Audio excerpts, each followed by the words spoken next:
Transferimi i Miralem Dakut nga Rubin Kazani te Zenit Shën Pjeterburgu ishte pranë finalizimit, por marrëveshja u prish pak ditë më parë për një arsye të vetme: kërkesat e larta financiare të sulmuesit shqiptar.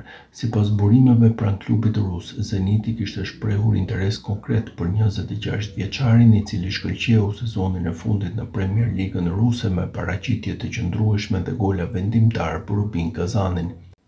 Megjithatë, bisedimet përfunduan pa sukses pasi Daku kërkoi një pagë më të lartë nga ajo që klubi ishte i gatshëm të ofronte në këtë fazë. Pavarësisht të shtimit të tratativave, interesimi për Dakun nga ana e drejtuesve të Zenitit mbetet i lartë.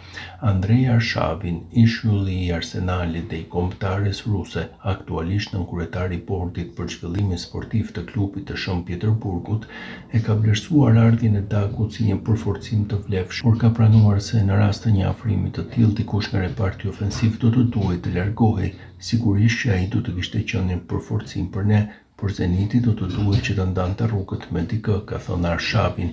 E ardhmja e Miralem Dakut mbetet ende e hapur teksa merkatoja verore është në fillesat e saj. Për momentin, sulmuesi i kombëtares shqiptare vazhdon të jetë pjesë e Rubinit, ndërsa klubet ruse dhe jo vetëm vazhdojnë të ndjekin nga afër lëvizjet e tij.